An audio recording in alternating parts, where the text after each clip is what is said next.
ഈശോമിശിഹായ്ക്കും സ്തുതിയായിരിക്കട്ടെ. ഈശോയ്ക്കും മാതാവിനും ഒരായിരം നന്ദി. ഇന്ന് ഈ ദിവസം എനിക്ക് മാതാവിൻ്റെ ഈ സന്നിധിയിൽ മാതാവിൻ്റെ പ്രത്യക്ഷീകരണത്തിൻ്റെ ഒരു അനുഗ്രഹത്തിൻ്റെ സാക്ഷിയായി എനിക്കിവിടെ നിൽക്കാൻ കഴിഞ്ഞതിൽ ഞാൻ ഒരുപാട് നന്ദി പറയുന്നു. ഞാൻ ഈ കൃപാസനത്തിൽ ആദ്യമായി വരുന്നത് 2018 നവംബർ മാസമാണ്. എൻ്റെ പേര് ഗ്ലെൻ എഡ്വിൻ. ഞാൻ കൊച്ചിയിൽ നിന്നാണ് വരുന്നത്. കുമ്പളങ്ങിലാണ് എൻ്റെ വീട്. അപ്പോൾ ഞാനിവിടെ കൃപാസനത്തിൽ ആദ്യമായി വരുന്നത് 2018 നവംബർ മാസമാണ്. ഞാൻ വന്നത് എൻ്റെ ഫാമിലിയായിട്ടാണ്. ഞാൻ പപ്പ, അമ്മ, അനിയത്തി, പിന്നെ ഞാനുമായിട്ട് ബസ്സിനാണ് ഞങ്ങൾ വന്നത്. അപ്പോൾ ഞങ്ങൾ ഇതിനു മുമ്പേ കൃപാസനത്തിൽ പറ്റി കേൾക്കുകയും കൃപാസന പത്രം ഞങ്ങൾക്ക് വീട്ടിലൊക്കെ കിട്ടുകയുണ്ടായി. അപ്പോൾ അമ്മയും പപ്പയും പറയുമായിരുന്നു, നമ്മൾക്ക് കൃപാസനത്തിൽ ഒരു ദിവസം പോവാം, അവിടെ പോയി പ്രാർത്ഥിക്കാം, മാതാവിൻ്റെ സാന്നിധ്യമുള്ള ഒരു സ്ഥലമാണ്, അപ്പോൾ നമുക്ക് അവിടെ പോയി പ്രാർത്ഥിക്കാമെന്ന് രണ്ടുപേരും ഞങ്ങളോട് പറയുമായിരുന്നു. അപ്പോൾ ഞങ്ങളങ്ങനെ നവംബർ മാസം വരാമെന്ന് തീരുമാനിച്ചു. പക്ഷേ ഞങ്ങൾക്ക് കൃപാസനം കറക്റ്റായിട്ട് എവിടെയാണെന്ന് അറിയില്ലായിരുന്നു. കലവൂരാണ് സ്ഥലം. കാരണം പത്രത്തിൽ കൃപാസനം കലവൂർ എന്ന് ഇട്ടിട്ടുണ്ടായി. അപ്പോൾ കലവൂരാണ് സ്ഥലമെന്ന് പറഞ്ഞ് അങ്ങനെ ഞങ്ങൾ ബസ്സിൽ കയറി കലവൂരെന്ന് പറഞ്ഞിട്ട് ബസ് സ്റ്റോപ്പിൽ പേര് പറഞ്ഞ് ഞങ്ങളിങ്ങനെ ടിക്കറ്റ് എടുത്തായിരുന്നു. അപ്പോൾ ഞങ്ങൾ കണ്ടക്ടറിൻ്റെ അടുത്ത് പറഞ്ഞു, ചേട്ടാ കൃപാസനം പോകുമ്പോൾ ഒന്ന് പറയാനായിട്ടാന്ന് പറഞ്ഞു. അപ്പോൾ കണ്ടക്ടറും ഡ്രൈവറും ആണെങ്കിൽ ആ സമയത്ത് രണ്ടുപേരും പുതിയതായിട്ട് ജോയിൻ ചെയ്തായിരുന്നു ഈ റൂട്ടിലേക്ക്. അപ്പോൾ അവർക്ക് ആ കറക്റ്റായിട്ട് കൃപാസനം അറിയില്ലായിരുന്നു. അപ്പോൾ ഞങ്ങളുടെ അടുത്ത് പറഞ്ഞാൽ ഗൂഗിൾ മാപ്പ് ഇട്ടേക്ക്, അപ്പോൾ മാപ്പിൽ കാണിക്കുമ്പോൾ നിങ്ങൾ പറഞ്ഞാൽ മതി, ഞങ്ങൾ നിർത്തി തരാമെന്ന് പറഞ്ഞു. പക്ഷേ കൃപാസനം എന്ന് പറഞ്ഞൊരു സ്റ്റോപ്പ് ആ സമയത്ത് ഇല്ലായിരുന്നു. കലവൂർ ഇറങ്ങിയിട്ട് ഇങ്ങോട്ട് വന്നാൽ മതി എന്നാണ് എല്ലാവരും പറഞ്ഞത്. അങ്ങനെ ഞങ്ങൾ ബസ്സിൽ കയറിയിരുന്നു. ഞാൻ ഗൂഗിൾ മാപ്പ് ഇട്ടേച്ചു. അതിൽ 2 മിനിറ്റ് ഉള്ളപ്പോൾ ഒരു നോട്ടിഫിക്കേഷൻ വന്നു. ഗൂഗിൾ മാപ്പ് തന്നെ ഓഫായി പോയി. ബട്ട് 2 മിനിറ്റ് ഇരുന്നപ്പോൾ നോട്ടിഫിക്കേഷൻ വന്നു. ഞാനിപ്പോൾ ആ നോട്ടിഫിക്കേഷൻ എടുത്ത് നോക്കിയപ്പോൾ പപ്പയുടെ അടുത്ത് പറഞ്ഞു, പപ്പ 2 മിനിറ്റുകൾ നമുക്ക് ഇറങ്ങാം, സ്ഥലമായി എന്ന് തോന്നുന്നു. പപ്പ സീറ്റിലിരിക്കണമായിരുന്നു. പപ്പ എന്നിട്ട് എഴുന്നേറ്റ് ബസ്സിൻ്റെ കമ്പിയിൽ പിടിക്കാൻ വേണ്ടി എഴുന്നേറ്റപ്പോഴേക്കും കമ്പിയിൽ പിടിച്ചപ്പോൾ ആ സമയത്ത് ഒരുമിച്ച് ബസ്സിൻ്റെ ബെല്ലടിക്കുക ഒരു സംഭവം ഉണ്ടായി. കൈ കയറി കമ്പിയിൽ പിടിച്ചപ്പോഴേക്കും ബെല്ലാണ് ഫസ്റ്റ് അടിച്ചത്. ബസ് പെട്ടെന്ന് നിർത്തി തന്നു. അപ്പോൾ ഞങ്ങൾ ഓർത്ത് ഇവിടെ ഇറങ്ങാൻ ബസ് സ്റ്റോപ്പായി, അപ്പോൾ ഇവിടെ ഇറക്കി വിടും, എന്നിട്ട് ഈ കൃപാസനത്തിൽ പോകാമെന്നുള്ള ഇതായിരുന്നു. ഞാനായിരുന്നു ഫസ്റ്റ് ഇറങ്ങിയത്. ഞാൻ ബസ്സിൽ നിന്ന് ഇറങ്ങി നേരെ നോക്കിയപ്പോൾ തന്നെ കൃപാസനം ഗേറ്റിൻ്റെ ഫ്രണ്ടിൽ. അപ്പോൾ ആ സമയത്ത് ഭയങ്കര മരങ്ങളായിരുന്നു. മരത്തിൻ്റെ ഇടയിൽ കൂടെ കൃപാസനം ഒന്നും കാണില്ലായിരുന്നു. ബട്ട് ഒരു പച്ച കളറിൽ മോണിറ്ററിൽ കൃപാസനം എന്ന് പറഞ്ഞിട്ട് എഴുതി കാണിക്കുന്നുണ്ട്. അപ്പോൾ ഞാൻ പപ്പയുടെ അടുത്ത് പറഞ്ഞു, പപ്പ അതേ കൃപാസനം എത്തി, നമ്മുടെ കറക്റ്റ് സ്പോട്ടിൽ തന്നെ ഇറങ്ങിയിട്ടുണ്ട്. അപ്പോൾ അതൊരു വലിയ സംഭവമായിരുന്നു. അപ്പോൾ ഞങ്ങൾ ജസ്റ്റ് ഇവിടെ വന്ന് പ്രാർത്ഥിക്കുക, അന്നൊരു ദിവസം ഇവിടെ വന്ന് മാതാവിൻ്റെ അടുത്ത് വന്ന് കൊന്തയിൽ പോവുക എന്നുള്ളൊരു പ്ലാനിലായിരുന്നു ഞങ്ങൾ 4 പേരും കൂടെ വന്നത്. പക്ഷേ ആ ഒരു സംഭവത്തിൽ അമ്മ ഞങ്ങളോട് പറഞ്ഞു, എന്തായാലും കൃപാസനത്തിൽ അമ്മ ഞങ്ങളെ ഇവിടെ എത്തിച്ചത് ശരിക്കും ഒരു ദൈവാനുഗ്രഹമാണ്. അപ്പോൾ നമുക്ക് എന്തായാലും ഇവിടെ വന്നിട്ട് ഒരു ഉടമ്പടി എടുത്ത് പ്രാർത്ഥിക്കാം. അപ്പോൾ ആ സമയത്ത് അമ്മക്കാണെങ്കിലും പപ്പക്ക് വർക്കിന് പോകണം. അപ്പോൾ അമ്മക്കാണെങ്കിൽ അസുഖമൊക്കെ ആയിരുന്നു. യൂട്രസിൽ മുഴയും പിന്നെ ബ്ലീഡിങ്ങും നടുവേനും അതെല്ലാം ഉള്ള ഒരു അമ്മയായിരുന്നു എൻ്റെ. അപ്പോൾ ഞാൻ അമ്മയുടെ അടുത്ത് പറഞ്ഞു, അമ്മ എടുക്കണ്ട, ഞാൻ എടുത്തേക്കാം. കാരണം ഞാൻ ആ സമയത്ത് +1 പഠിക്കുകയായിരുന്നു. അപ്പോൾ ഞാൻ അമ്മയുടെ അടുത്ത് പറഞ്ഞു, അമ്മ ഞാൻ എടുത്തേക്കാം, അമ്മ എടുക്കണ്ട, ഈ കാര്യങ്ങളൊക്കെ ഞാൻ ചെയ്തേക്കാം, ഉടമ്പടി പ്രകാരമുള്ള കാര്യങ്ങളൊക്കെ ഞാൻ ചെയ്തേക്കാം, ദിവസേന പള്ളിയിൽ പോയിക്കോളാം, കുടുംബ പ്രാർത്ഥന ജപമാലയൊക്കെ ചൊല്ലിക്കോളാം, ബൈബിൾ വായിച്ചോളാം, ഇങ്ങനെയൊക്കെ പറഞ്ഞ് ഞാനങ്ങനെ ഉടമ്പടി എടുത്തായിരുന്നു. അപ്പോൾ ഉടമ്പടി എടുത്ത് അതിൽ വെച്ച 6 നിയോഗങ്ങളും എനിക്ക് ആദ്യത്തെ പുതുക്കൽ, അതായത് 90 ദിവസം എന്ന് പറഞ്ഞത് 3 മാസത്തിനുള്ളിൽ തന്നെ ആദ്യത്തെ 6 നിയോഗങ്ങളും എനിക്ക് സാധിച്ചു തന്നായിരുന്നു. അതിൽ ഞാൻ ആദ്യം വെച്ചത് എൻ്റെ പപ്പയ്ക്ക് വേണ്ടിയായിരുന്നു. പപ്പയുടെ ജോലി തടസ്സം മാറുന്നതിനും. പപ്പ കൊച്ചിൻ ഷിപ്പ്യാർഡിൽ കോൺട്രാക്ട് ബേസിൽ വർക്ക് ചെയ്യണമായിരുന്നു. അപ്പം അവിടെ സ്ഥിരമായിട്ട് കോൺട്രാക്ട് ബേസിലായതുകൊണ്ട് സ്ഥിരമായിട്ടൊരു ജോലി ഇല്ലായിരുന്നു. ജോലി ഉള്ളപ്പോൾ വിളിക്കും. അപ്പോൾ ആ ഒരു സമയത്ത് ഞാൻ ഉടമ്പടിയിൽ വെച്ച് പ്രാർത്ഥിച്ചായിരുന്നു പപ്പയുടെ ജോലി തടസ്സം മാറണമെന്ന്. അപ്പോൾ അത് മാറിക്കിട്ടി. പപ്പയ്ക്ക് സ്ഥിരമായിരുന്നല്ല, ആഴ്ചയിൽ എല്ലാ ദിവസങ്ങളിലും വർക്കുള്ള രീതിയിലും ഓവർ ടൈമും കിട്ടി തുടങ്ങി. അതുപോലെ രണ്ടാമത് എൻ്റെ അമ്മയ്ക്ക് വേണ്ടിയായിരുന്നു വെച്ചത്. അമ്മക്ക് യൂട്രസിൽ മുഴയുണ്ടായിരുന്നു, ആ ബ്ലീഡിങ് ആയിരുന്നു. അപ്പോൾ അതെല്ലാം വെച്ച് പ്രാർത്ഥിച്ചതിൻ്റെ ഫലമായിട്ട് അമ്മയുടെ ആ ബ്ലീഡിങ് നിൽക്കുകയും യൂട്രസിൽ മുഴ ചുരുങ്ങുകയും ചെയ്തു. പിന്നെ അതുപോലെ 3-4 കാര്യങ്ങൾ എൻ്റെ അനിയത്തിയുടെയും കാര്യങ്ങളാണ് ഞാൻ വെച്ച് പ്രാർത്ഥിച്ചത് ഞങ്ങളുടെ പഠിത്തത്തിന് വേണ്ടി. അതെല്ലാം ഞങ്ങൾക്ക് സാധിച്ചു തന്നു. പിന്നെ അതുപോലെ 5ാമത് ഞങ്ങളിവിടെ വന്നത് ബസ്സിനായിരുന്നു ഞാൻ പറഞ്ഞല്ലോ. അപ്പം ഞങ്ങളിവിടെ നിന്നുകൊണ്ട് പറഞ്ഞായിരുന്നു, ഞങ്ങൾക്ക് 4 പേർക്കും കൂടെ ട്രാവൽ ചെയ്യാൻ പറ്റിയ ഒരു വണ്ടി ഞങ്ങൾക്കില്ലായിരുന്നു. വീട്ടിൽ പപ്പയ്ക്ക് 2 വീലർ ഉണ്ടായി. അപ്പോൾ ഞങ്ങൾ എവിടെയെങ്കിലും പോകുമ്പം ഞാനും അനിയത്തിയും അല്ലെങ്കിൽ ഞാനും അമ്മയും കൂടെ ബസ്സിന് പോവും, 2 പേരും 2 വീലറിന് പോവും. അപ്പോൾ അങ്ങനെയായിരുന്നു ഞങ്ങൾ നടന്നിരുന്നു വെച്ചത്. അപ്പോൾ ഞങ്ങളിവിടെ വന്ന സമയത്ത് പപ്പ ഇങ്ങനെ പറഞ്ഞായിരുന്നു, നമുക്ക് മാതാവിനോട് പ്രാർത്ഥിക്കാം, നമുക്കിനി എന്തായാലും എല്ലാ മാസവും നമുക്ക് കൃപാസനത്തിൽ വരാം. അപ്പോൾ വന്ന സമയത്ത് നമുക്ക് ബസ്സിന് വരുന്നത് ഭയങ്കര ബുദ്ധിമുട്ടാണ്. ഭയങ്കര തിരക്കൊക്കെ ആയിരിക്കും. അപ്പോൾ ആ സമയത്ത് നമുക്കൊരു കാറിന് വേണ്ടി നമുക്ക് പ്രാർത്ഥിക്കാം. ഒരു സെക്കൻഡ് ഹാൻഡ് കാർ മതി, കാരണം പുതിയ കാർ എടുക്കാനുള്ള ഫിനാൻഷ്യൽ സ്റ്റേറ്റിൽ നമ്മളില്ല. അപ്പോൾ അതുകൊണ്ട് സെക്കൻഡ് ഹാൻഡ് കാർ നമുക്ക് എടുത്താൽ മതി എന്നുള്ളൊരു കാര്യം ഇവിടെ നിന്ന് പറഞ്ഞു. ഞാനപ്പോൾ അത് 5ാമത്തെ നിയോഗമായിട്ട് ഉടമ്പടിയിൽ വെച്ചിട്ടുണ്ടായി. ഞങ്ങൾ അടുത്ത മാസം വരാം എന്നുള്ളൊരു തീരുമാനത്തോടെയാണ് ഇവിടെ നിന്ന് ഞാൻ ഉടമ്പടി എടുത്ത് പോയത്. ഞാൻ ഉടമ്പടി എടുത്തത് നവംബർ 10-ാം തീയതി ആണെങ്കിൽ ഡിസംബർ 8-ാം തീയതി ഞങ്ങൾക്ക് ഒരു സെക്കൻഡ് ഹാൻഡ് കാറ്, അത് ഒരു എമൗണ്ട് വരുന്നത് ഒരു 1,30,000 അടുത്ത് വരുന്ന ഒരു എമൗണ്ടിൽ ഒരു സെക്കൻഡ് ഹാൻഡ് കാർ ഞങ്ങൾക്ക് കിട്ടി. സെന്നെസ്റ്റിലോ എന്ന് പറഞ്ഞിട്ട് അതൊരു പ്രത്യേകതരം കളറാണ്, ഒരു പർപ്പിൾ കളറ് വണ്ടിയാണ് ഞങ്ങൾക്ക് കിട്ടിയത്. അപ്പോൾ അവിടെയാണെങ്കിൽ അങ്ങനത്തെ കളറൊന്നും ഞാൻ ഇതുവരെ കണ്ടിട്ടില്ല. അപ്പോൾ ഞങ്ങൾക്കത് ഭയങ്കര ഒരു സംഭവമായിരുന്നു. കാരണം ആ ഒരു പ്രത്യേകതരിച്ച ഒരു കളറ് ആ ഒരു ചുരുങ്ങിയ വിലയിൽ ഞങ്ങൾക്ക് കിട്ടിയപ്പോൾ ഞങ്ങൾക്ക് 4 പേർക്ക് നല്ല സുഖമായിട്ട് ട്രാവൽ ചെയ്യാൻ പറ്റിയ ഒരു കാറ് ഞങ്ങൾക്ക് കിട്ടി. അതിനുശേഷം ഞാൻ 6ാമതായിട്ട് വെച്ചത് എൻ്റെ ആൻറ്റിയുടെ കല്യാണത്തിനെ പറ്റിയായിരുന്നു. അമ്മയുടെ ചേച്ചിയാണ് ആൻറ്റി. അപ്പം ആൻറ്റി വിവാഹം കഴിച്ചിട്ടുണ്ടായില്ലായിരുന്നു. അപ്പം ആ കാര്യം ഞാൻ ഉടമ്പടി വെച്ച് പ്രാർത്ഥിച്ചതിൻ്റെ ഫലമായി 2019 ജൂലൈ മാസം ആൻറ്റിയുടെ വിവാഹം നടക്കുകയും ചെയ്തു. അപ്പം അങ്ങനെ ആ ഒരു ഉടമ്പടി ഞാൻ 2019 എടുത്ത ഉടമ്പടി ഞാൻ വീണ്ടും പുതുക്കി. അങ്ങനെ 3 പ്രാവശ്യം ഞാൻ ഉടമ്പടി പുതുക്കി. എങ്കിലും ഞാൻ ആ ഒരു 6 നിയോഗങ്ങൾ കഴിഞ്ഞിട്ട് ആദ്യത്തെ പുതുക്കൽ കഴിഞ്ഞപ്പോഴേക്കും എൻ്റെ ഉടമ്പടി ഒരു പയ്യെ ഒരു ന്യൂട്രൽ സ്പീഡിലേക്ക് പോകാൻ തുടങ്ങി. ഞാൻ പ്രാർത്ഥനയൊക്കെ ഡെയിലി ചെല്ലുന്നത് കുറവായി. പിന്നെ കുടുംബ പ്രാർത്ഥന ചെല്ലുമ്പോഴേക്കും ഞാൻ ചിലപ്പോഴൊക്കെ ഇന്ന് ചെല്ലണ്ട എന്നുള്ളൊരു മൈൻഡിലൊക്കെ ഞാൻ അവരോട് പറയും, ചിലപ്പോൾ TV വെച്ചിട്ടിരിക്കും. അങ്ങനെ ഉടമ്പടിയിൽ നിന്ന് പയ്യെ ഈ 3 പുതുക്കലിൻ്റെ ഇടയിൽ ഞാൻ പയ്യെ ഉടമ്പടിയിൽ നിന്ന് ഒഴിയാൻ തുടങ്ങി. അങ്ങനെ ഈ 3 പുതുക്കൽ കഴിഞ്ഞപ്പോഴേക്കും ഞാൻ പൂർണ്ണമായി ഉടമ്പടി ഉപേക്ഷിക്കുക ഒരു സംഭവം ഉണ്ടായിരുന്നു. അപ്പോൾ ഞാൻ ഉടമ്പടി ഉപേക്ഷിച്ചതിന് ശേഷം ഞാൻ +2 എക്സാമൊക്കെ എഴുതി. പക്ഷേ ഞാൻ വിചാരിച്ച അത്ര ഒന്നും മാർക്ക് കിട്ടിയില്ല. അപ്പോഴേക്കും എനിക്ക് സങ്കടമായി. +2 മാർക്ക് കിട്ടിയില്ല, ഭയങ്കര മാർക്കില്ലെങ്കിൽ ബാക്കി എല്ലാ ഫ്രണ്ട്സിനും നല്ല മാർക്കൊക്കെ ഉണ്ട്. അപ്പോൾ എനിക്ക് മാർക്ക് കുറവായിരുന്നു. ഞാനപ്പോൾ ഇങ്ങനെ സങ്കടപ്പെട്ട് ഞാൻ പറഞ്ഞു, എനിക്കിങ്ങനെ തന്നില്ല. ഞാൻ ഈശോനോട് എപ്പോഴും ഇങ്ങനെ ഇടയ്ക്കിടയ്ക്ക് വീടിൻ്റെ നടയുടെ മുമ്പിൽ വന്നിട്ട് നിന്ന് സംസാരിക്കുമായിരുന്നു. ഈശോ എനിക്കിങ്ങനെ തന്നില്ലല്ലോ, എനിക്ക് ഭയങ്കര വിഷമമായി, ഞാൻ ഉടമ്പടി തെറ്റിച്ചുകൊണ്ടായിരിക്കും എനിക്ക് തരാനെന്നൊക്കെ പറഞ്ഞ് ഞാനിങ്ങനെ കുറേ കാര്യങ്ങളിങ്ങനെ ഈശോയുടെ അടുത്ത് പറഞ്ഞായിരുന്നു. മാതാവിനോടൊക്കെ സോറി പറഞ്ഞു. എന്നിട്ട് ഞാൻ ഡിഗ്രിക്ക് അപ്ലൈ ചെയ്തു. ഡിഗ്രിക്ക് അപ്ലൈ ചെയ്തപ്പോഴേക്കും എനിക്ക് അലോട്ട്മെൻറ്റിലൊന്നും കിട്ടിയില്ല. കാരണം മാർക്ക് കുറവായതുകൊണ്ട് 1, 2, 3 അലോട്ട്മെൻ്റ് എല്ലാം വെറുതെ ഫ്രീ ആയിട്ട് എനിക്കൊന്നും എൻ്റെ പേര് അതിൽ പോലും വന്നില്ല. പിന്നെ അത് കഴിഞ്ഞ് സ്പോട്ട് അഡ്മിഷൻ സ്റ്റാർട്ട് ചെയ്തു. അപ്പോൾ ഞാൻ ഓട്ടോണമസ് കോളേജിൽ നോക്കാമെന്ന് വിചാരിച്ചു. ബട്ട് അതൊന്നും ശരിയായില്ല. അതിനുശേഷം കമ്മ്യൂണിറ്റിയും മാനേജ്മെൻറ്റ് കോട്ടയിലെ ആപ്ലിക്കേഷൻ കൊടുത്തു തുടങ്ങുന്നത് ഞാൻ കേട്ടു. അപ്പോൾ ഞങ്ങളുടെ വീടിൻ്റെ അടുത്ത് തന്നെ എടക്കൊച്ചിയിൽ തന്നെ ഒരു അക്വിനാസ് കോളേജ് എന്ന് പറഞ്ഞിട്ടൊരു കോളേജ് ഞങ്ങളുടെ വീടിൻ്റെ അടുത്ത് തന്നെയാണ്. ഒരു 2-3 കിലോമീറ്റർ എന്തോ ഉള്ളൂ. അപ്പോൾ അവിടെ പോയി പഠിക്കാമെന്നുള്ളൊരു കാര്യം പപ്പ പറഞ്ഞായിരുന്നു. അവിടെ പഠിച്ചാൽ മതി, നമുക്കവിടെ മാനേജ്മെൻറ്റിൻ്റെ കാര്യം നമുക്ക് നോക്കാമെന്ന് പറഞ്ഞിട്ട് അങ്ങനെ മാനേജ്മെൻറ്റിൻ്റെ കാര്യങ്ങളൊക്കെ നോക്കി മാനേജ്മെൻറ്റ് ഫോം ഫില്ല് ചെയ്ത് കൊടുത്തു. ബട്ട് എൻ്റെ പേര് മാനേജ്മെൻറ്റിൻ്റെ ആ ഒരു പേര് വിളിക്കുന്ന സമയത്ത് എൻ്റെ പേര് വിളിച്ചിട്ടുണ്ടായില്ല. അപ്പോൾ ഞങ്ങൾക്ക് സങ്കടമായി. ഞങ്ങൾ വീട്ടിൽ വന്ന് പ്രാർത്ഥിച്ച് ആ സമയത്താണെങ്കിൽ ഞാൻ ഉടമ്പടിയിലായിരുന്നു. പക്ഷേ എൻ്റെ പപ്പ ഇവിടെ വന്നിട്ട് ഉടമ്പടി എടുത്തു. പപ്പയും അമ്മയും ഇവിടെ വന്നിട്ട് ഉടമ്പടി എടുത്തു. അതിൽ പപ്പ എൻ്റെ കാര്യമൊക്കെ വെച്ച് പ്രാർത്ഥിക്കുന്നുണ്ടായി. ആ സമയത്ത് എനിക്ക് പെട്ടെന്ന് പപ്പ പറഞ്ഞു, നമുക്ക് മാനേജ്മെൻറ്റിൽ എന്തായാലും വിളിച്ചില്ല, അപ്പോൾ നമുക്ക് കോളേജിൽ പോയി അന്വേഷിക്കാം എന്താ വിളിക്കാത്ത റീസൺ എന്ന്. അപ്പോൾ അവിടെ പോയി അന്വേഷിച്ചപ്പോൾ 10 പേരുടെ ലിസ്റ്റാണ് മാനേജ്മെൻറ്റിൽ എടുക്കുന്നത്. 10 പേരിൽ 9 പേരെ മാത്രം വിളിച്ചിട്ടുണ്ട്, ഒരാളെ വിളിച്ചിട്ടില്ല. അപ്പോൾ ആ ഒരു വേക്കൻസിയിൽ ഒരു കൊച്ചിനെ നോക്കിക്കൊണ്ടിരിക്കുക. അപ്പോൾ ആ കൊച്ച് വന്നില്ലെങ്കിൽ നിങ്ങളെ സെലക്ട് ചെയ്യാമെന്ന് അങ്ങനെ കോളേജിലെ മാനേജർ പറഞ്ഞായിരുന്നു. അപ്പോൾ മാനേജർ ആ സമയത്ത് അവിടെ ചെന്നിട്ട് 10 പേരിൽ ഒരാളാരാണ് വരാത്തത്, അതാരാണെന്ന് അറിയാൻ വേണ്ടി പോയി നോക്കിയപ്പോഴേക്കും മാനേജർ കണ്ടത് ഗ്ലെൻ എഡ്വിൻ എന്ന പേരായിരുന്നു. അപ്പോൾ അത് എൻ്റെ പേരായിരുന്നു. അത് പപ്പേനോടും അമ്മേനോടും പറഞ്ഞില്ല. മാനേജർ അച്ഛൻ തന്നെ ഇങ്ങനെ വന്നിട്ട് പറഞ്ഞു, ഗ്ലെൻ എന്ന് പറഞ്ഞിട്ടൊരു കൊച്ച് ഇങ്ങനെ വന്നിട്ടില്ല, അപ്പോൾ ആ കൊച്ചിൻ്റെ വേക്കൻസിയിൽ കയറ്റാമെന്ന് പറഞ്ഞു. അപ്പോൾ എൻ്റെ ഡോക്യുമെൻറ്റ്സൊക്കെ കൊടുത്തപ്പോഴേക്കും അതേ പേര് അവിടുത്തെ ആപ്ലിക്കേഷൻ ഫോമിൽ മാനേജർ അച്ഛൻ കണ്ടായിരുന്നു. അപ്പോൾ അങ്ങനെ ആ ഒരു അഡ്മിഷൻ എനിക്ക് അക്വിനാസ് കോളേജിൽ മാനേജ്മെൻറ്റ് കോട്ടയിൽ കിട്ടി. ശേഷം കോളേജ് പോയിക്കൊണ്ടിരിക്കുന്ന സമയത്തായിരുന്നു കൊറോണ വന്നത്. പിന്നെ അത് കഴിഞ്ഞ് ഞാൻ ഒന്നാമത്തെ നല്ലോണം പഠിക്കുമായിരുന്നു. ബട്ട് ഞാൻ ആവറേജ് ലെവലിലുള്ള പഠിത്തം മാത്രമേ എൻ്റെ നിന്ന് ഞാൻ പ്രൊവൈഡ് ചെയ്തിട്ടുള്ളൂ. അപ്പം ഞാൻ ഒന്നാമത്തെ ആവറേജ് ആയതിൽ കൊറോണ കൂടെ വന്നപ്പോഴേക്കും ഓൺലൈൻ ക്ലാസ് എല്ലാവർക്കും അറിയാലോ, എല്ലാവരും വെറുതെ ഓണാക്കി വെച്ചിട്ടിരിക്കുക. അതുപോലെ ഞാനും ഓണാക്കി വെച്ചിരിക്കും. ചിലപ്പോൾ കിടന്നുറങ്ങും, ചിലപ്പോൾ വാട്സാപ്പിൽ പോയി ഫ്രണ്ട്സിനോടൊക്കെ ചാറ്റ് ചെയ്യും. അതും ഇതൊക്കെ പറഞ്ഞ് അങ്ങനെ പഠിത്തത്തിൽ ഞാൻ ഭയങ്കരമായിട്ട് ഉടപ്പി. പ്രാർത്ഥനയില്ല, പഠിത്തമില്ല. അങ്ങനെ ആയിരിക്കെ ഞാൻ NCCയിലുണ്ടായിരുന്നു. NCCയിൽ കോളേജിൽ വെച്ച് ഞാൻ ജോയിൻ ചെയ്തിട്ടുണ്ടായി.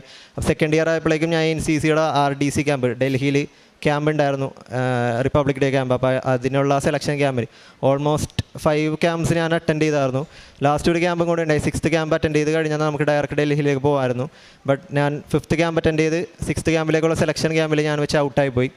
ഞാൻ എന്നിട്ട് കോഴിക്കോട് വെച്ചായിരുന്നു, കോഴിക്കോട് മൈതാൻ ഗ്രൗണ്ടിൽ വെച്ചായിരുന്നു. ഞാൻ എന്നിട്ട് അവിടെ നിന്ന് തിരിച്ചു വന്നിട്ട് ഞാൻ വീട്ടിൽ ഓൾമോസ്റ്റ് ഒരു 1 വീക്കോളം നല്ല ഡിപ്രഷൻ എന്ന് പറഞ്ഞാൽ ഒടുക്കത്തെ ഡിപ്രഷനായിരുന്നു.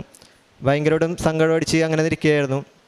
അപ്പോൾ ഞാൻ അമ്മയുടെ അടുത്ത് പറഞ്ഞു, അമ്മ എനിക്കൊന്നും ശരിയാവുന്നില്ല, ഇപ്പോൾ എല്ലാ കാര്യങ്ങളും അവിടെ പോയി സെലക്ഷൻ ഒന്നും കിട്ടിയില്ല, അപ്പോൾ എനിക്കൊന്നും ശരിയാവുന്നില്ല എന്നൊക്കെ ഞാൻ അമ്മയുടെ അടുത്ത് പറഞ്ഞു. അമ്മ പറഞ്ഞ് പ്രാർത്ഥിക്ക്. അമ്മ പറയുമ്പോൾ ഞാൻ പ്രാർത്ഥിക്കും, അല്ലാണ്ട് എൻ്റേതായിട്ടുള്ള പേഴ്സണൽ പ്രയോസോ അല്ലെങ്കിൽ ഞാൻ എൻ്റേതായിട്ട് ഞാൻ ഈശോനോടും മാതാവിനോടൊന്നും കാര്യങ്ങളൊന്നും പറയാറില്ലായിരുന്നു. അങ്ങനെ ഇരിക്കെ ഡിഗ്രിയുടെ ആ ടൈമൊക്കെ കഴിഞ്ഞു. ഡിഗ്രി പാസ്സായി. ഞാൻ ലാസ്റ്റ് സെമ്മായപ്പോഴേക്കും ഞാൻ പ്രാർത്ഥിക്കാൻ തുടങ്ങി മാതാവിനോട്. വീണ്ടും ഞാൻ ഉടമ്പടി എടുത്ത് പ്രാർത്ഥിക്കാം എന്നുള്ളൊരു തീരുമാനം എടുത്തിട്ട് ഞാൻ പ്രാർത്ഥിക്കാൻ തുടങ്ങി. അങ്ങനെ പ്രാർത്ഥിച്ചതിൻ്റെ ഫലമായി എനിക്ക് ഡിഗ്രിയിൽ നല്ലൊരു മാർക്ക് ഞാൻ പ്രതീക്ഷിച്ചില്ല. കാരണം ഞാനൊരു ആവറേജ് ലെവലിൽ പഠിച്ചിട്ടിരുന്ന ഞാൻ കൂടെ ഓൺലൈൻ ക്ലാസ് ആയപ്പോഴേക്കും എൻ്റെ പഠിത്തം എല്ലാം പോയി. ആ കൂട്ടത്തിൽ ഞാൻ RDC പോയ സമയത്ത് എനിക്കൊരു സെം എന്ന് വെച്ചാൽ ഒരു എക്സാം എഴുതാൻ പറ്റിയില്ലായിരുന്നു. അപ്പോൾ ആ സമയത്ത് ഞാൻ ക്യാമ്പിൽ നിന്ന് ഔട്ടായി തിരിച്ചു വന്നപ്പോഴേക്കും ഞാൻ കോളേജിൽ അന്വേഷിച്ചപ്പോൾ എക്സാം നമുക്ക് സപ്ലി ആയിട്ട് എഴുതാൻ പറ്റുള്ളൂ, വേറെ നമുക്കൊരു തരത്തിലും എഴുതാൻ പറ്റില്ല എന്ന് പറഞ്ഞു. ഞാനപ്പോൾ എനിക്ക് ഭയങ്കര സങ്കടമായി. ഞാൻ സപ്ലി ആയിട്ട് എഴുതുമ്പോഴേക്കും എനിക്കൊരു ഇയർ ബാക്കായി പോകണം. 4th സെം ആയതുകൊണ്ട് അടുത്ത കൊല്ലം മഞ്ഞ പിള്ളേരുടെ കൂടെ എനിക്ക് എഴുതാൻ പറ്റുള്ളൂ. അപ്പോൾ എനിക്കൊരു 1 ഇയർ ബാക്കായി പോകും. അപ്പോൾ എനിക്കത് ഭയങ്കര സങ്കടമായിരുന്നു. ഞാൻ ആ സമയത്ത് പ്രാർത്ഥിക്കാൻ തുടങ്ങിയ സമയത്ത് ഞാൻ മെയിനായിട്ടും മാതാവിൻ്റെ അടുത്ത് പ്രാർത്ഥിച്ചത്, ഞാൻ ഉടമ്പടി എടുക്കാം, അന്ന് എനിക്കൊരു കണ്ടീഷനുണ്ട്, എനിക്ക് 4th സെം എഴുതാൻ പറ്റണം. അതെങ്ങനെയാണെന്ന് അറിയില്ല. ഞാൻ മഹാത്മാഗാന്ധി യൂണിവേഴ്സിറ്റിയിലാണ് പഠിച്ചത്. അപ്പോൾ അവിടെ പഠിച്ചതിൽ അവിടെ ഒരു തരത്തിലും സ്പെഷ്യൽ എക്സാംസോ ഒന്നും റിക്വസ്റ്റ് പ്രകാരം നടത്താറില്ല. ബട്ട് ഞാൻ എൻ്റെ കോളേജിൽ ഇങ്ങനെ റിക്വസ്റ്റ് കൊടുത്തു, എനിക്ക് എക്സാം എഴുതണം. ആകെ 3 എക്സാം മാത്രം എഴുതിയാൽ മതി 4th സെമ്മിൽ. 2 എക്സാം ഞാൻ എഴുതിയിട്ടുണ്ടായിരുന്നു. അങ്ങനെ 3 എക്സാമിന് വേണ്ടി ഞാൻ റിക്വസ്റ്റ് കൊടുത്തു. ഞാൻ NCCയുടെ ബറ്റാലിയനിൽ വെച്ചിട്ട് ഞാൻ റിക്വസ്റ്റ് കൊടുത്തു.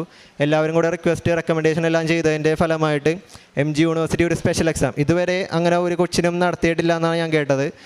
അങ്ങനെ 2021 ഒരു സ്പെഷ്യൽ എക്സാം എനിക്ക് വേണ്ടി മാത്രം 4th സെമ്മിൽ 3 എക്സാമിന് വേണ്ടി മാത്രം കോളേജിൽ ഞാൻ മാത്രം, വേറെ ആർക്കും ഇല്ല കോളേജിൽ ഞാൻ മാത്രം, ക്ലാസ്സിൽ ഞാനും ഒരു ട്യൂട്ടർ മാത്രം, ഞങ്ങൾ രണ്ടുപേരും ഇരിക്കെ എനിക്കൊരു സ്പെഷ്യൽ എക്സാം എന്നുള്ള രീതിയിൽ MG യൂണിവേഴ്സിറ്റി ഒരു എക്സാം തന്ന് ഞാനങ്ങനെ 4th സെം എഴുതി. എൻ്റെ റിസൾട്ടൊക്കെ വന്നു, ഡിഗ്രി പാസ്സായപ്പോഴേക്കും ഞാൻ ഒരു തീരുമാനം എടുത്തു. എന്തായാലും ഞാൻ മാനേജ്മെൻറ്റിലാണ് കയറിയത്. അപ്പോൾ കുറേ ഫണ്ട് പൊട്ടിയിട്ടുണ്ട്. അപ്പോൾ ഞാൻ ഫാമിലിയുടെ അടുത്ത് പറഞ്ഞു, പപ്പ ഞാൻ എന്തായാലും ഇനി വർക്കിന് പോകാം, ഞാൻ ഹെൽപ്പ് ചെയ്യാൻ വേണ്ടി നിൽക്കാം പപ്പേനെ. എന്തായാലും പപ്പ ഒറ്റക്കാണ് വർക്ക് ചെയ്യുന്നത്. അപ്പോൾ ഞാൻ പപ്പേനെ ഹെൽപ്പ് ചെയ്യാൻ വേണ്ടി ചെയ്യാമെന്ന് പറഞ്ഞിട്ട് ഞാൻ വർക്കിന് നോക്കി. ഞാൻ BCom മാർക്കറ്റിംഗ് പഠിച്ചുകൊണ്ട് എനിക്കൊരു അക്കൗണ്ട്സ് പഠിക്കാൻ ഭയങ്കര ഇഷ്ടമായിരുന്നു. അക്കൗണ്ട്സിൽ ഭയങ്കര താല്പര്യമായിരുന്നു. ഞാനപ്പോൾ അക്കൗണ്ട്സിൻ്റെ ഒരു 6 മന്ത്സിൻ്റെ ട്രെയിനിങ്ങിന് കയറി. അത് പഠിച്ച് കഴിഞ്ഞ് ഇറങ്ങിയപ്പോൾ തന്നെ എറണാകുളത്ത് തന്നെ അക്കൗണ്ടൻ്റായിട്ട് ഒരു സർജിക്കൽ ഫേമിൽ ജോലി കിട്ടി. അവിടെ ഞാൻ ഒരു 8 മാസം വർക്ക് ചെയ്തു. അതിനുശേഷം എനിക്ക് വേറെ ഒരു സ്ഥലത്തേക്ക് പോകണം, അല്ലേ, വേറൊരു അക്കൗണ്ടൻറ്റ് മാത്രം നിന്നിട്ട് കാര്യമില്ല, അത് ജസ്റ്റ് ഒരു ബേസിക് ഫീൽഡാണ്. അപ്പോൾ വേറൊരു പോസ്റ്റിലേക്ക് പോകണമെന്നുള്ള രീതിയിൽ ഞാൻ വേറെ പോസ്റ്റ് അന്വേഷിക്കൊണ്ടിരിക്കേണ്ടായിരുന്നു. അതിൻ്റെ ഇടയിൽ എനിക്ക് AGM എന്ന പോസ്റ്റ്, അസിസ്റ്റൻറ്റ് ജനറൽ മാനേജർ എന്ന പോസ്റ്റിൽ ഞാനൊരു കൺസ്ട്രക്ഷൻ കമ്പനിയിൽ ഫിനാൻസ് ഡിപ്പാർട്ട്മെൻറ്റിൽ കയറിയായിരുന്നു. ബട്ട് അതൊരു സ്റ്റാർട്ടപ്പ് കമ്പനിയായിരുന്നു, സ്റ്റാർട്ട് ചെയ്ത് വരുന്നതായിരുന്നു. അതൊരു പാർട്ട്ണർഷിപ്പ് കമ്പനി ആയതുകൊണ്ട് ഒരു പാർട്ട്ണർ അതിൽ നിന്ന് ഭയങ്കരമായിട്ടും മാറിയിരിക്കണമായിരുന്നു. അപ്പോൾ എന്നെ എടുത്ത സാറാണെങ്കിൽ എൻ്റെ അടുത്ത് പറഞ്ഞു, ഗ്ലെൻ, ഇങ്ങനെ ഒരു കാര്യമുണ്ട്, നമ്മളുടെ പാർട്ട്ണർ ഒഴിഞ്ഞു മാറുകയാണ്. അപ്പോൾ നമുക്ക് കമ്പനി മുന്നോട്ട് കൊണ്ടുപോകാൻ ഉള്ള ഒരു പ്രാപ്തിയില്ല. ഒരു പാർട്ട്ണർ പുറത്തും ഒരു പാർട്ട്ണർ നാട്ടിലുമാണ്. അപ്പോൾ നാട്ടിലുള്ള പാർട്ട്ണർ ഇങ്ങനെ മാറിയിരിക്കുമ്പോൾ നാട്ടിലുള്ള കാര്യങ്ങളൊന്നും നടക്കുന്നില്ല. അപ്പോൾ നമുക്ക് വേറൊരു പ്ലാൻ എന്തെങ്കിലും നോക്കാം. നമുക്കൊന്നെങ്കിൽ ഇത് കമ്പനി ഷിഫ്റ്റ് ചെയ്യാം, കൊല്ലത്തേക്ക് ഷിഫ്റ്റ് ചെയ്യാം, അല്ലെങ്കിൽ നമുക്ക് ഇത് നിർത്തി വെക്കാമെന്നുള്ളൊരു പ്ലാൻ വന്നു. അപ്പോൾ എന്നെ സംബന്ധിച്ചിട്ടാണെങ്കിൽ ഞാനൊരു നല്ല അക്കൗണ്ടൻറ്റ് നല്ലൊരു പോസ്റ്റായിരുന്നു. അത് വിട്ട് AGM എന്നുള്ളൊരു ഹൈ പോസ്റ്റ് കണ്ടപ്പോൾ, തിളങ്ങുന്ന സംഭവം കണ്ടപ്പോഴേക്കും ഞാൻ അതിലേക്ക് ചാടി വീണതാണ്. AGM എന്നുള്ള പോസ്റ്റ് കണ്ടപ്പോഴേക്കും ഞാൻ അതിലേക്ക് പോയതാണ്. അപ്പോൾ എനിക്കതിൽ ചെന്നിട്ട് എനിക്ക് നല്ല രീതിയിലൊന്നും നിൽക്കാൻ പറ്റിയില്ല. മാക്സിമം 5 മാസമേ ഞാനവിടെ വർക്ക് ചെയ്തുള്ളൂ. അപ്പോൾ എനിക്ക് ഭയങ്കര സങ്കടമായി. ഞാൻ എന്നിട്ട് മാതാവിനോട് പ്രാർത്ഥിച്ച് പറഞ്ഞു, ഞാൻ ഉറപ്പ് പറഞ്ഞതായിരുന്നു ഉടമ്പടി എടുക്കാമെന്ന്. എക്സാം എഴുതാൻ പറ്റി, ഡിഗ്രി പാസ്സായി. അപ്പോൾ ഞാൻ മാതാവിൻ്റെ അടുത്ത് പറഞ്ഞു, ഞാൻ ഇനി ആ വാക്ക് തെറ്റിക്കുന്നില്ല. ഞാനങ്ങനെ ജനുവരി 2024 ഇവിടെ വന്നിട്ട് ഉടമ്പടി എടുത്തു. 2018 ആദ്യത്തെ ഉടമ്പടി എടുത്തത്. അതിനുശേഷം 6 കൊല്ലം കഴിഞ്ഞിട്ടാണ് പിന്നീട് ഞാനിവിടെ വന്നിട്ട് ഉടമ്പടി എടുക്കുന്നത്. 2024 ജനുവരി 13 ഞാൻ ഇവിടെ വന്ന് ഉടമ്പടി എടുക്കുന്നത്. ഉടമ്പടി എടുത്തപ്പോൾ എൻ്റെ മൈൻഡിൽ ഫസ്റ്റ് വന്നത്, ഇനി വർക്ക് മതിയായി, ഞാൻ ടയേർഡായി, വർക്ക് മതിയായി, ഇനി ഈ വർക്കിന് പകരം നമുക്ക് ഒന്ന് പുറത്തേക്ക് പോയാലോ ഇങ്ങനെ മൈൻഡിൽ ആരൊക്കെയോ ഇങ്ങനെ സംസാരിക്കണ പോലെ എബ്രോഡ് പഠിച്ചാലോ എന്നുള്ളൊരു മൈൻഡ് വന്നു. അതുവരെ എബ്രോഡ് പോകണം, എല്ലാവരും പോകുന്നുണ്ട്, അപ്പോൾ ഞാനും പോയാലോ എന്നുള്ള ആലോചനയിലായിരുന്നു. ബട്ട് എനിക്ക് ജനുവരി ആയപ്പോഴേക്കും എനിക്ക് ഇങ്ങനെ മൈൻഡിൽ വന്നു എബ്രോഡ് പോയി പഠിക്കാം. അങ്ങനെ എബ്രോഡ് പോയി പഠിക്കാമെന്നുള്ള രീതിയിൽ ഞാൻ ജനുവരി തൊട്ട് ഏജൻസികളെ അപ്രോച്ച് ചെയ്തു, ഏത് കൺട്രിയാണ് ബെറ്റർ എന്നൊക്കെ നോക്കി വന്നു. അപ്പോൾ എല്ലാവരും UK, കാനഡ, ജർമ്മനി, ന്യൂസിലാൻഡ് അങ്ങനെ കുറേ പോപ്പുലറായിട്ടുള്ള കൺട്രീസ് പറഞ്ഞു. അപ്പോൾ എനിക്കാണെങ്കിൽ ഫിനാൻഷ്യലി ഞാൻ സ്റ്റേബിൾ അല്ല, ഞങ്ങളുടെ ഫാമിലിക്ക് അങ്ങനെ ഭയങ്കര ഫണ്ട് സെറ്റ് ചെയ്യാനുള്ള കഴിവൊന്നുമില്ല. അപ്പോൾ ഞാനിങ്ങനെ പറഞ്ഞു, എനിക്ക് ആ ഒരു കൺട്രീസൊന്നും വേണ്ട, ചെറിയൊരു കൺട്രി. അപ്പോൾ ഞാൻ വലിയ സംഭവം കണ്ടിട്ടാണ് ഞാൻ അക്കൗണ്ടൻറ്റിൽ നിന്ന് AGM പോയത്. അപ്പോൾ എനിക്ക് ചെറിയൊരു കൺട്രി മതി, ഏതെങ്കിലും ഒരു ചെറിയ കൺട്രി എനിക്കൊന്ന് മനസ്സിൽ കൊണ്ടുപോകാനായിട്ടാന്ന് പറഞ്ഞു. അപ്പോൾ ഇങ്ങനെ ലാറ്റ്വിയ എന്ന് പറഞ്ഞൊരു കൺട്രി എൻ്റെ മൈൻഡിൽ വന്നായിരുന്നു. അപ്പോൾ അവിടേക്ക് കൊച്ചിയിൽ നിന്നാണെങ്കിലും പിള്ളേർ പോയിട്ടുണ്ട്. അപ്പോൾ അവരോടൊക്കെ ഞാൻ ചോദിച്ചു ലാറ്റ്വിയയിൽ എങ്ങനെയാണ്. അപ്പോൾ അവർ പറഞ്ഞു ചെറിയ കൺട്രിയാണ്, നമുക്ക് വർക്കൊക്കെ കൂടുതലൊന്നുമില്ല, നമുക്ക് ഡിഷ് വാഷറിൻ്റെ വർക്കായിരിക്കും പാർട്ട് ടൈമായിട്ട് നമുക്ക് വർക്ക് ചെയ്യാൻ പറ്റണത്. അപ്പോൾ കൂടുതൽ വർക്കിംഗ് ടൈമൊന്നും കിട്ടൂല. അപ്പോൾ ഞാൻ നോക്കിയപ്പോൾ അവിടെ ലിമിറ്റൊന്നുമില്ല വർക്ക് ചെയ്യണതിന്. അപ്പോൾ പിന്നെ അവിടെ ട്യൂഷൻ ഫീസ് വരുന്നത് ഏറ്റവും ലോവസ്റ്റ് കോസ്റ്റാണ് ലാറ്റ്വിയയിൽ വരുന്നത്. നമുക്ക് പുറത്ത് പോയി പഠിക്കാൻ പറ്റിയ ബെറ്റർ ഓപ്ഷൻ. ഒന്നാമത്തേത് യൂറോപ്പാണ്, ഷെങ്കൻ കൺട്രിയാണ്. അപ്പോൾ എനിക്ക് അങ്ങനത്തേക്ക് കണ്ടപ്പോഴേക്കും എനിക്കൊരു മൈൻഡ് വന്നു, ലാറ്റ്വിയയിൽ ഞാൻ പോയി പഠിക്കാം എന്നുള്ളൊരു വിചാരത്തിൽ ഞാൻ ഏപ്രിലിൽ ഒരു ഏജൻസിനെ അപ്രോച്ച് ചെയ്യുക. ഞാൻ ഏജൻസിനെ അപ്രോച്ച് ചെയ്യുന്നതിന് മുമ്പ് എനിക്ക് എൻ്റെ മൈൻഡിൽ തെളിഞ്ഞു വന്ന ഒരു പ്രാർത്ഥനയാണ് സ്വർഗസ്ഥനായ ഞങ്ങളുടെ പിതാവേ എന്നുള്ളൊരു പ്രാർത്ഥന. സ്വർഗസ്ഥനായ ഞങ്ങളുടെ പിതാവേ, അങ്ങയുടെ നാമം പൂജിതമാകണമേ, അങ്ങയുടെ രാജ്യം വരണമേ. ഇത്രയും വരുന്നുള്ളൂ. ഈ ഒരു 3 വാക്യങ്ങളാണ് എനിക്കെപ്പോഴും മൈൻഡിൽ വരുന്നത്. അപ്പോൾ ഞാൻ ഓർത്തു, എന്താണിങ്ങനെ സ്വർഗസ്ഥനായ ഞങ്ങളുടെ പിതാവേ എന്നുള്ള പ്രാർത്ഥന മാത്രം എനിക്ക് ചെല്ലാൻ പറ്റുന്നത്, ബാക്കി പ്രാർത്ഥനയിലും ഞാൻ മുടങ്ങിക്കളയും, പകുതി വെച്ച് നിർത്തിപ്പോവും. അപ്പോൾ എന്തുകൊണ്ടാണ് സ്വർഗസ്ഥനായ ഞങ്ങളുടെ പിതാവേ എന്നുള്ള പ്രാർത്ഥന വരാൻ മൈൻഡിൽ വന്നതെന്നിങ്ങനെ ആലോചിച്ചപ്പോഴേക്കും എനിക്ക് അത് റിലേറ്റഡ് ആയിട്ടുള്ള ഒരു ഏജൻസിയുടെ പേരാണ് എനിക്ക് തെളിഞ്ഞു വന്നത്. ഞാനപ്പോൾ ആ ഏജൻസിയിൽ പോയി എൻ്റെ രജിസ്റ്റർ ചെയ്തു, എൻ്റെ ആപ്ലിക്കേഷൻ മൂവ് ഓൺ ചെയ്തു. ഞാനപ്പോൾ ലാറ്റ്വിയയിൽ ടൂറിബ എന്ന യൂണിവേഴ്സിറ്റി സെലക്ട് ചെയ്ത് അവിടെ എൻ്റെ ആപ്ലിക്കേഷൻ ഞാൻ മൂവ് ഓൺ ചെയ്തായിരുന്നു. അപ്പോൾ ഞാൻ ഈ ആപ്ലിക്കേഷൻ മൂവ് ഓൺ ചെയ്തതിന് മുമ്പ് ഇങ്ങനെ എക്സ്പെൻസൊക്കെ ചോദിച്ചപ്പോഴേക്കും നമുക്ക് നാട്ടിൽ കുറച്ച് സർവീസ് ചാർജ് വരുന്നുണ്ട്. കാരണം ലാറ്റ്വിയ ഒരു ഡെവലപ്പിംഗ് കൺട്രി ആയതുകൊണ്ട് അവിടെ ഏജൻസി ഡയറക്റ്റ് റിക്രൂട്ട്മെൻറ്റ് അങ്ങനെ ചെയ്യുന്നില്ല. അവർ സർവീസ് ചാർജ് എടുത്തതിന് ശേഷമാണ് റിക്രൂട്ട്മെൻറ്റ് ചെയ്യുന്നത്. അപ്പോൾ അങ്ങനെയൊക്കെ പറഞ്ഞു. അപ്പോൾ സർവീസ് ചാർജ് എടുക്കുന്നതിന് പപ്പയുടെ കയ്യിൽ നിന്ന് ഫണ്ട് വാങ്ങണ്ട എന്നുള്ളൊരു വിചാരത്തിൽ ഞാൻ ഫെബ്രുവരി മാസം വർക്ക് അന്വേഷിച്ച് തുടങ്ങി. മെയ് 2 ഞാൻ വർക്കിന് കയറി. എടപ്പള്ളിയിൽ ഒരു ടെക്സ്റ്റൈൽ ഷോപ്പിൽ, അതും അക്കൗണ്ടൻ്റ് എന്നുള്ള രീതിയിൽ ഏതെങ്കിലും ഒരു വർക്ക് കിട്ടിക്കോട്ടെ എന്നുള്ള രീതിയിൽ ഞാൻ നോക്കിയതാണ്. ബട്ട് അതവിടെ അക്കൗണ്ടൻ്റ് എന്നുള്ള രീതിയിൽ ഞാൻ ടെക്സ്റ്റൈൽ ഷോപ്പിൽ വർക്ക് ചെയ്യാൻ വേണ്ടി മെയ് 2 കയറി.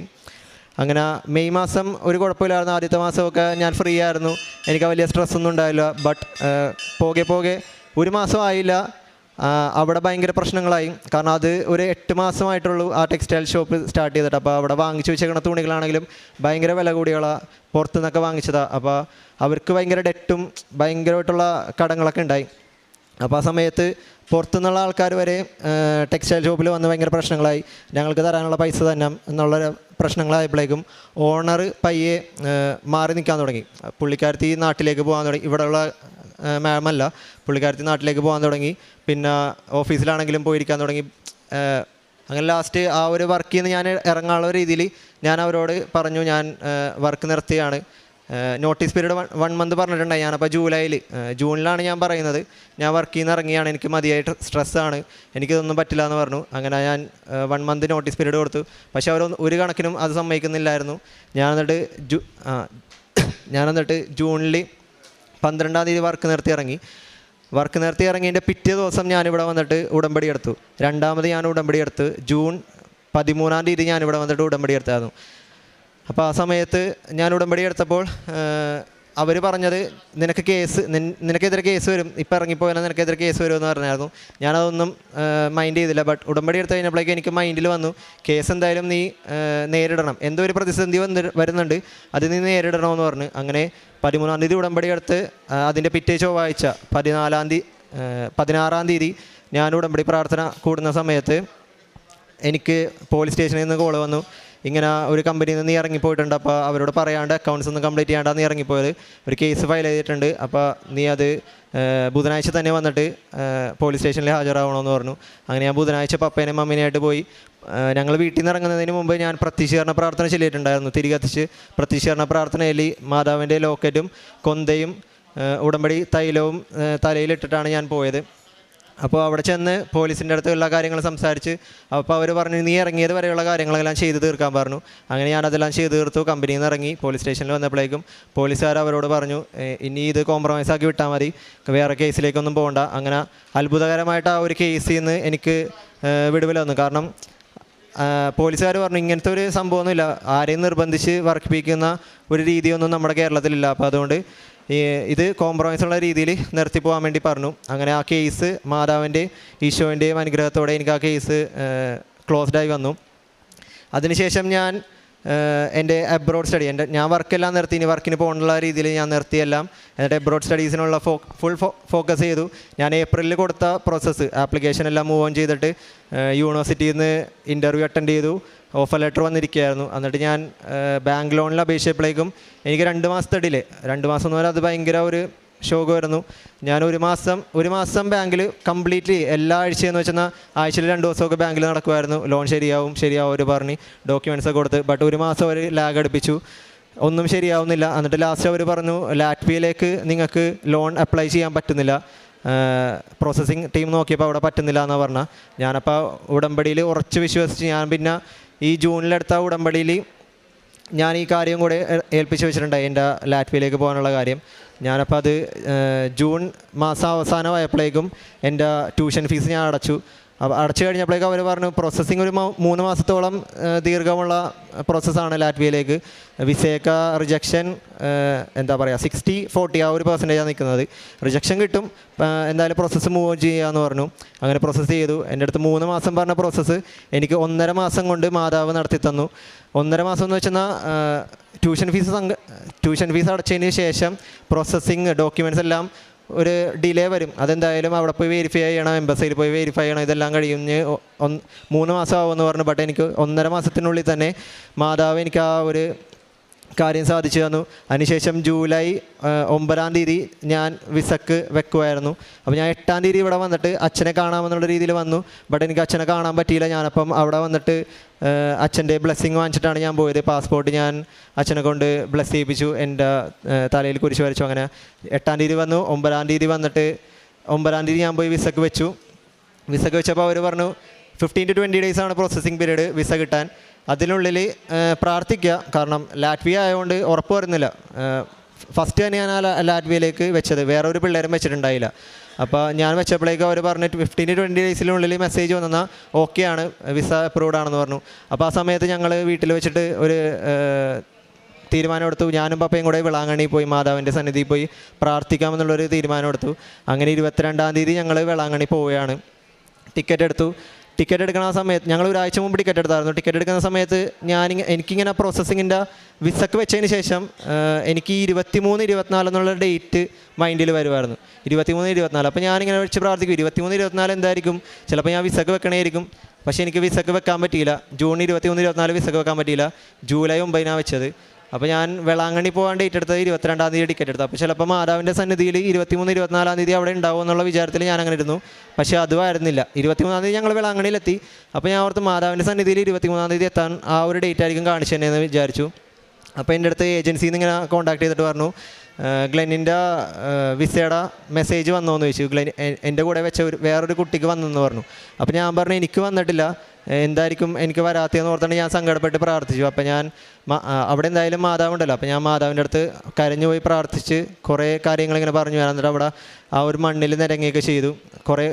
കുറേ ജപമാല ചൊല്ലി. അവിടെ വേളാങ്കണ്ണിയിലുള്ള സമയത്ത് ഞാൻ കുറേ ജപമാല ചൊല്ലി മാതാവിൻ്റെ അടുത്ത് പ്രാർത്ഥിച്ചു. മാതാവിൻ്റെ അടുത്ത് പറഞ്ഞു ഞാൻ തിരിച്ചു വന്നിട്ട് കൃപാസനത്തിലായിരിക്കും ഞാൻ ഫസ്റ്റ് വരുന്നത്, എനിക്ക് വിസ വന്നില്ലെങ്കിൽ ഞാൻ ചോദിക്കാൻ വേണ്ടി വരോട്ടാന്ന് ഞാൻ പറഞ്ഞു. എനിക്ക് 24-ാം തീയതി ഞാൻ രാവിലെ കുർബാന കൂടി ഞങ്ങൾ റൂമിൽ വന്നിട്ട് ഫുഡ് കഴിക്കാൻ വേണ്ടി പോയ സമയത്ത് എനിക്ക് നോട്ടിഫിക്കേഷൻ വന്നു. ഞാൻ വൈബ്രേഷനിൽ ഇട്ടേക്കണമായിരുന്നു. എനിക്ക് പേടിയാണ്, ഏത് നോട്ടിഫിക്കേഷൻ വന്നാലും ഞാൻ എടുത്ത് നോക്കുമായിരുന്നു. അപ്പോൾ എനിക്ക് പെട്ടെന്നൊരു നോട്ടിഫിക്കേഷൻ വന്നു. അപ്പോൾ ഞാൻ ഫുഡ് കഴിച്ചുകൊണ്ടിരിക്കണമായിരുന്നു. ആ സമയത്താണ് എനിക്ക് നോട്ടിഫിക്കേഷൻ വന്നത്.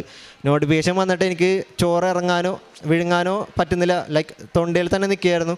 കരച്ചിലും എന്നെ എന്താ ചെയ്യേണ്ടതെന്ന് അറിയില്ല. ഞാൻ പപ്പ എടുത്ത് പറഞ്ഞു, പപ്പ ഇങ്ങനെ മെസ്സേജ് വന്നു, visa processed visa is been dispatched എന്ന് പറഞ്ഞിട്ട് ഒരു മെസ്സേജ് എനിക്ക് വന്നു.